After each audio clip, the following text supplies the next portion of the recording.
C'est effectivement un coup de tonnerre que cette décision de la Cour de justice de l'Union européenne qui remet en cause le Privacy Shield qui organisait une partie du transfert des données entre l'Europe et les États-Unis. Alors pour bien comprendre, il faut remettre un petit peu les choses dans leur contexte. Vous savez qu'en Europe, au sein de l'Union européenne, c'est le RGPD, le Règlement général sur la protection des données, qui régit ce que l'on peut faire ou pas avec les données à caractère personnel et notamment leur transfert en dehors de l'Union européenne. Au sein de l'Union européenne, pas de souci.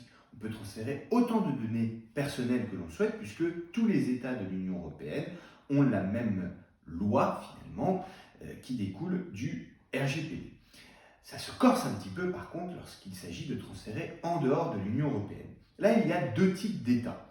Aux yeux de la Commission européenne, il y a les États que l'on appelle les États adéquats, c'est-à-dire qui offrent le même standard de protection que le RGPD. Donc là aussi, pas de problème, on peut transférer vers ces États adéquats des données à caractère personnel collectées en Europe. Et puis il y a les États non adéquats.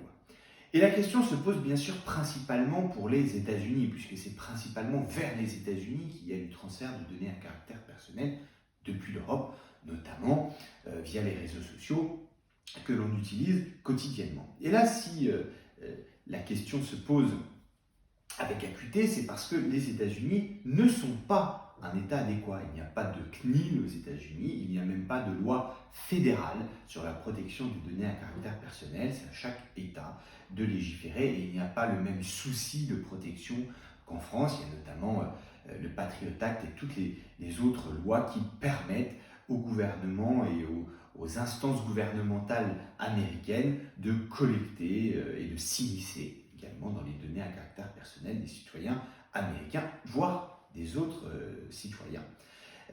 Donc, il y avait eu recours à une sorte de charte informatique sur la base du volontariat. C'est cette charte que l'on appelait le Privacy Shield, qui permettait aux grosses entreprises américaines, notamment les GAFA, Google, Amazon, Facebook, d'adhérer à cette charte et donc, à travers elle, de pouvoir collecter et transférer des données à caractère personnel depuis l'Union européenne.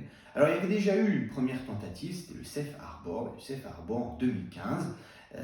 Donc, cette charte informatique qui s'appelait le Safe Harbor, avait été dénoncée, avait été annulée par la Cour de justice de l'Union européenne. Pour le remplacer, on avait mis en place, sur le même principe, le Privacy Shield, là aussi, qui a été annulé par la Cour de justice de l'Union européenne très récemment, puisqu'il y a quelques jours seulement. Et pour en savoir plus, je vous invite à suivre l'article qui se trouve pile en dessous de cette vidéo.